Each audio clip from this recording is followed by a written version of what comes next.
La mélangeuse est utilisée dans 80% des élevages laitiers. Elle sert à préparer la ration, donc à préparer et à distribuer la ration. Une bonne utilisation de mélangeuse permet d'avoir une ration homogène et non triable. Ceci est important pour avoir une bonne valorisation de la ration de base. Si vous distribuez une ration qui n'est pas homogène et non triable, vous allez avoir des difficultés d'avoir une bonne stabilité ruminale, car les vaches vont ingérer les éléments fins et fermentescibles au départ, ce qui va avoir pour conséquence qu'on a des déviations fermentaires et une baisse du pH ruminal. Une baisse du pH ruminal nous pénalisera sur la valorisation de la ration. On produira donc moins de lait par vache par rapport au lait théorique permis par la ration, ce qui aura comme impact que notre marge sur coût alimentaire sera moins élevée parce qu'on a moins de produits laits. Donc il y a plusieurs règles à respecter pour avoir une ration homogène. Donc une première règle, c'est la longueur des fibres qu'on va mettre dans la mélangeuse. À la base, la mélangeuse est là pour mélanger des aliments et pas pour les couper. Donc si vous pouvez couper les fibres avant de les mettre dans la ration, vous arriverez plus facilement à avoir un mélange homogène. Donc l'élément suivant, c'est l'ordre de chargement des fibres.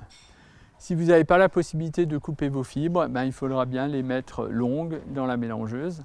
On les mettra en première position. En deuxième position, on mettra les fibres courtes, sèches. En troisième position, on chargera tout ce qui est concentré et minéraux. En quatrième position, on chargera tout ce qui est ensilage d'herbes récolté à l'ensileuse. En quatrième position, on mettra l'ensilage de maïs. En cinquième position, les coproduits humides. Et on finira par mettre l'eau et les aliments liquides, s'il y en a. Afin d'obtenir un bon mélange, il est important de connaître le nombre de tours de vis par minute. Et là, on a un optimum à 40 tours de vis par minute. Malheureusement, la plupart des utilisateurs ne connaissent pas la vitesse de rotation de leur mélangeuse. Et pour le connaître, c'est simple, il suffit de monter sur la passerelle, se munir d'un chronomètre et compter le nombre de tours de vis durant une minute. Dans cette ration, on a rajouté de l'eau en dernier ingrédient. Il y a eu environ 360 litres. L'objectif de rajouter de l'eau dans cette ration est double. Le premier, c'est de ramener la matière sèche de la ration à 40%, parce que 40% c'est l'objectif. Et le deuxième élément, le plus important encore, je dirais, c'est que l'eau va permettre de coller les éléments fins déconcentrés au fourrage grossier, et ainsi permettre d'avoir une ration qui est non triable par les vaches et d'avoir la meilleure stabilité ruminale possible. Après avoir mis le dernier godet de maïs, idéalement, il faudrait encore mélanger la ration durant 6 minutes. Cela permettra d'avoir un mélange homogène. Toutes les règles de chargement qu'on a vues jusqu'à présent ne serviront à rien si votre mélangeuse n'est pas entretenue. Une chose qui est très importante, c'est de remplacer les pièces d'usure, notamment les couteaux. De la même manière, il ne faudra jamais utiliser plus de 90% de la capacité de la mélangeuse. Au-delà, vous n'arriverez pas à avoir un mélange homogène. Un élément important pour réussir son mélange, c'est que la mélangeuse soit à niveau. Il ne faut pas qu'elle soit dans un dénivelé, sinon le mélange ne pourra pas se faire correctement. Le moment idéal de la distribution de la ration est le soir, car l'auge se videra en journée. Et ainsi, vous verrez à 3 heures ou à 4 heures de l'après-midi si vous alimentez suffisamment de rations. Pour les gens qui alimentent le matin, souvent l'auge se vide la nuit et il est difficile de savoir si les vaches sont nourries à volonté.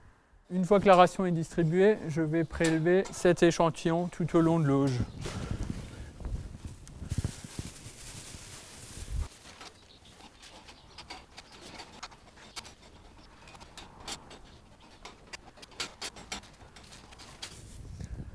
Une fois les échantillons prélevés, ils vont être tamisés à l'aide d'un tamis Penn State, donc le tamis là, qui a la particularité d'avoir une grille avec des trous de 19 mm, une grille avec des trous de 8 mm, une grille avec des trous de 4 mm et puis le fond.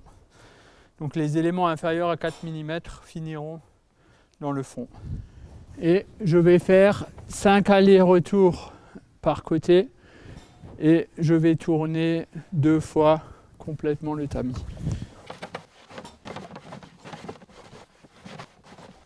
Ce tamisage va être répété 7 fois et je vais calculer la proportion des particules grossières et fines de chaque tamis pour calculer la moyenne des 7 échantillons.